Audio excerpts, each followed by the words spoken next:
Thank you for watching our video. Please give us a big like, subscribe to our channel for new videos every day with amazing cars. Leave us your opinion in the comment section on the video.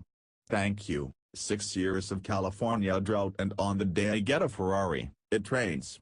I could see it coming ahead, as I hurried toward my favorite local mountain road in the GTC4Lusso T. I was racing it, that rain, and it was winning. On the freeway portion, everything had remained gray. But as I hit the off-ramp and turned uphill to where the curvy mountain road began, the first drops began to hit the big, beautiful windshield and dribbled over the succulent curves of the car's beautiful body. "Noooooo!" I cried, shaking a fist at the clouds through the $20,249, optional panoramic roof thought. Oh, the pain. Oh, the irony. Oh, the metaphors.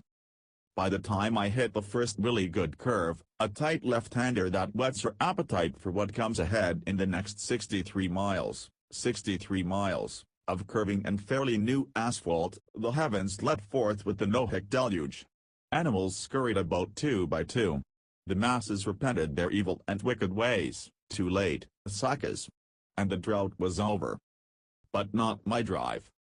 Hey, what asked this question? I thought, eyeballing the boy racer F1 style dial switch screwed onto the edge of the Sebastian Vettel-approved boy racer steering wheel. At the moment the steering wheel knob was set to comfort. But right next to that was wet thought. Blah, bleated the muddy twin-scroll, twin-turbo 3.9-liter V8, as I pressed on, blah, ! A few more turns, gently probing the limits of the pyroless as water collected in little rivers of traction sucking, fun draining. You really ought to turn back water. But come on, man, these were, at least in racing terms, rain tires, weren't they? It's not like I was riding on slicks. Or even intermediates, right? Then, just as the limit probing felt reasonable, like maybe I could go on and still be deemed to have driven in a responsible and safe manner when they found me, whoop went the car as the rear tires slid over just 1 inch. Whoop thought. I could not, in good conscience, continue. Nature had hosed me once again. Problem was, I grumbled to myself as I slunk back down the mountain, that this car, the Ferrari GTC4Lusso T, had rear-wheel drive, while the GTC4Lusso had all-wheel drive. The latter also had a V12 while this rig made do with a twin-turbo V8. And even though lapping 4 cylinders off the drivetrain from the front of the engine meant that the balance shifted rearward by a discernible amount, you still can't beat AW differential. Heck, when they introduced the FF, predecessor to the GTC4Lusso, they did it in the freaking snow. No, there would be no flailing of the Ferraris today. I turned around and skedaddled off the mountain like a beaten Italian lapdog. And then the Ferrari guy, who was now my BFF for Rails in Foliva, sent a text, "Wanna hang on to that car till Tuesday so you can get some time on dry roads?" Would I? Would I? Peg leg. Thus it was that only a few days later in sunny, dry, perfect weather on an uncrowded Monday I took the GTC4Lusso T up and over the entire length of Mount San Jacinto, from Palm Springs in the south to Idlewild in the middle, and thence to beautiful, banal Banning, where fast food goes to coagulate. And everyone who saw it coming over the mountain in the rearview mirrors, everyone, got the high Hades out of its way. Oh, what a day, what a lovely day. If you were faced with a choice of V12 AWD or V8 rear-wheel drive, or let us say if I was, because you probably are faced with these kinds of dilemmas all the time, whereas for me they are safely theoretical, I would take the RWD V8 every time. I have always gone for smaller, lighter and more tossable over bigger, heavier and maybe a little more powerful.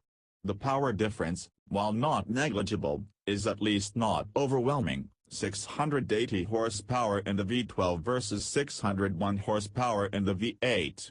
The weight difference is more substantial, 4,233 pounds versus 4,112, that's like kicking out a Brazilian supermodel and a matching set of Brazilian luggage. And here's the real kicker, with the twin-turbo setup, You actually get more torque from the V8 than from the 12-561 pounds to foot versus 514.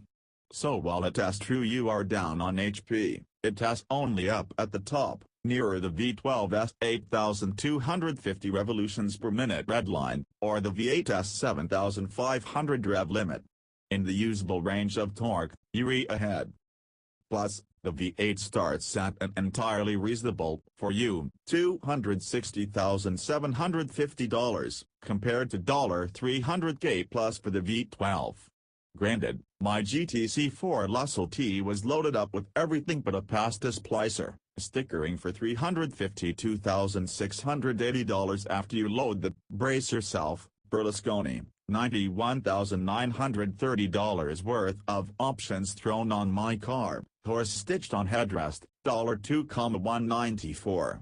But you can argue, to a significant other, that $260,750 is an entirely reasonable price when you consider that you get 4 seats and room for luggage. Yes, I use this for the high school carpool, and boy did the kids love it. I even sat in the back myself once and both I and my freakishly long tuna fish torso fit back there just fine, with headroom to spare and snugly fitted side bolsters to keep me and whomsoever wanted to ride back there and place around fast corners.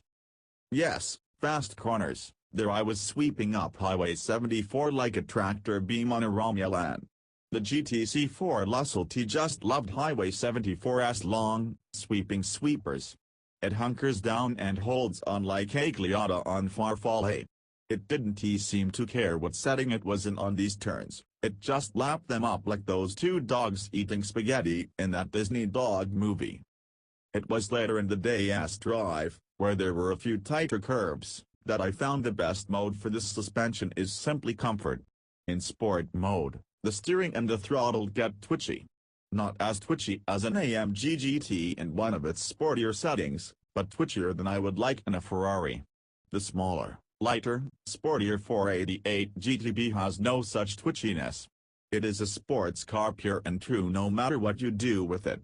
But this car, like a few other larger, heavier, Grand Tourers or shooting brakes, seems to have been set up and balanced out in comfort, and in comfort it should remain.